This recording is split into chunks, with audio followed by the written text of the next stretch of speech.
You're listening to the Cyberwire Network, powered by N2K.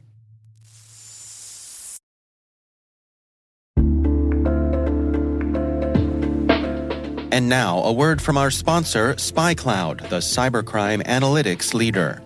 SpyCloud disrupts cybercrime by telling you what criminals know about your business and your customers, so you can take action to prevent ransomware, session hijacking, account takeover, and online fraud. SpyCloud constantly recaptures and analyzes new data from the criminal underground, including credentials, session cookies, and PII siphoned from malware-infected devices. With knowledge of the specific exposed data criminals have in hand from InfoStealer malware on managed and unmanaged devices, security teams can respond with a more efficient and effective process called post-infection remediation that fits seamlessly into existing incident response frameworks. Get SpyCloud's post-infection remediation guide outlining the 7 steps for preventing a malware infection from becoming a full-blown ransomware incident. Visit spycloud.com/cyberwire. That's spycloud.com/cyberwire. And we thank SpyCloud for sponsoring our show.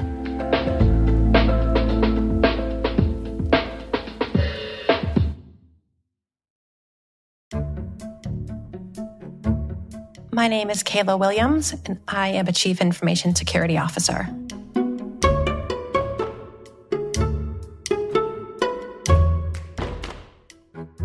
When I was a child, I had wanted to be an archaeologist or paleontologist.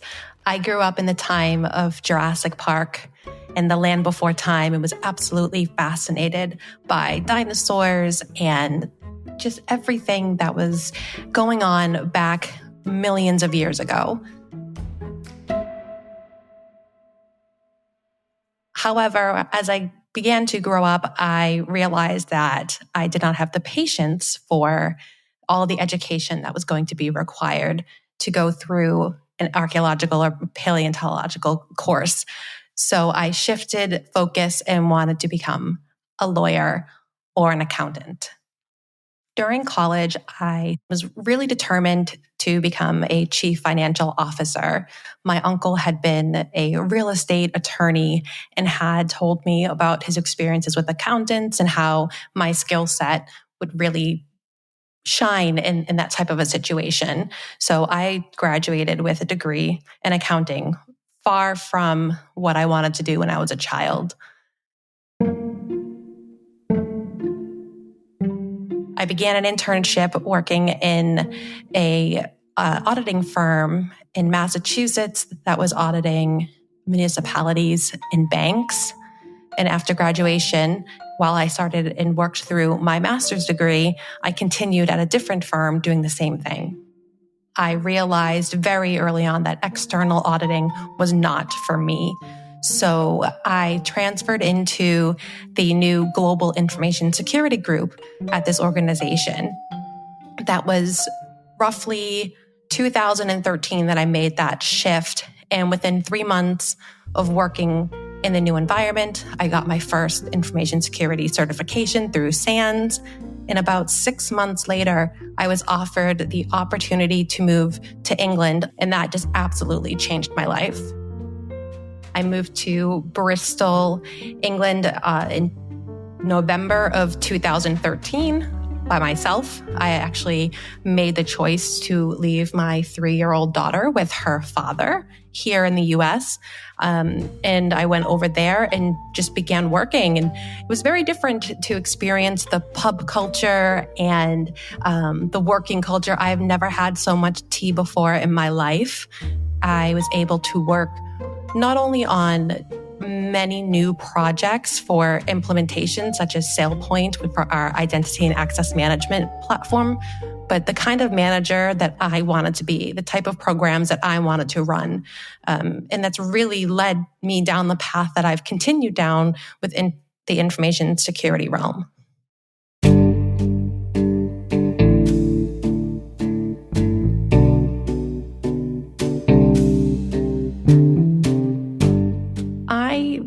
Manage my team by trust. I do not like to micromanage. the world is moving today based on our last 2.5 years of COVID and the experience there has really led to a shift in working style and being flexible and not always questioning the motives of your employees and really putting them under the wire really produces better results. If people feel trusted and empowered, they are likely to do more. And I really try to lead my team in that manner. We really try to be the department of no problem versus the department of no. So we do try to focus on how we can be better consultants, advisors, and really partners to the rest of the team. And when things pop up, especially if it's going to facilitate the sales process, we do drop everything and do everything we can to address the need. Typically, we have multiple meetings a day around compliance and security programs, but it's more consultancy versus we have a problem. And I think that's a great way to demonstrate that we have good partnerships with people. And that's really important. The security function or compliance function should not be seen as like I said, the department of no or the roadblock at the end. They should be seen as a partner and looped in at the beginning. Everyone has had experiences where there are people that just disagree with you, don't see the value in what you're doing, or they see the value but feel that right now is not the time. For anyone in the security field, we really need to demonstrate through our competencies, through our skills, that we are capable of adding value and showing what that is.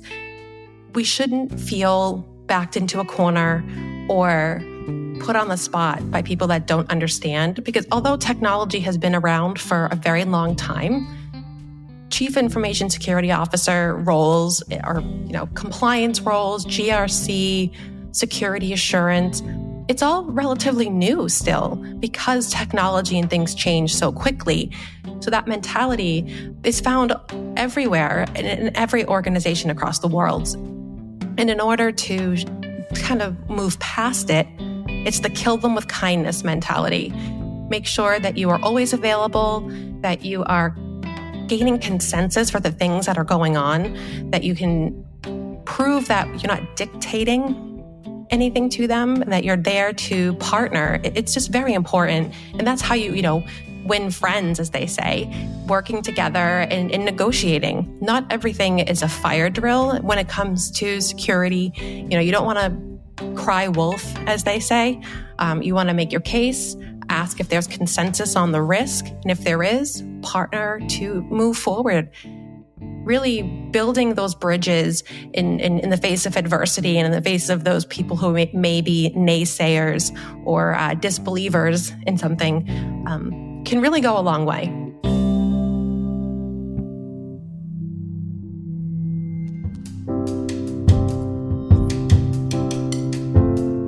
My best advice would be to ignore the college requirements that are in job recs, and for folks that are hiring people to just flat out remove them now.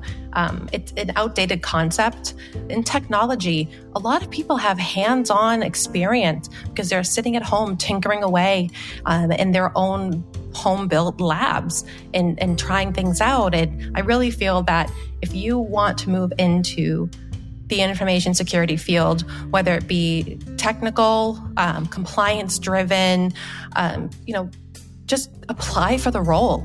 So for the best advice to people that want to apply for jobs, if they're switching from something else, you will likely have the complementary skills that are needed to succeed in a security role. You just don't know it yet. I would like to be remembered as somebody who has facilitated collaboration and empathy across my organization, and not just within my team, but throughout all the different functional departments. It is really important that everyone understands that we don't have to be best friends, but we need to work together. And we all have the common goal of being successful and making our organizations more money. But we always tend to forget that there are people at the end of the day that are on the other side of the screen, and having empathy for the work that they're doing, or that their personal situation may come into play as well. And collaborating and being seen as a partner is very important, no matter what role you're in.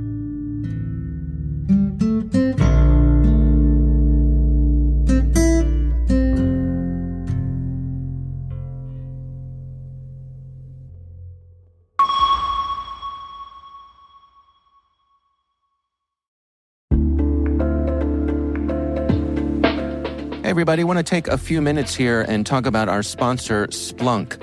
You know, you need to keep operations humming around the clock, but potential disruptions are everywhere. Splunk helps you predict problems and find and fix issues fast, so you can reduce risk and ditch downtime. The world's largest enterprises rely on Splunk's unified security and observability platform to become more efficient, resilient, and innovative. With Splunk, you can react quickly, evolve faster, and be ready for anything. Stay ahead of disruptions. Learn more at splunk.com/resilience.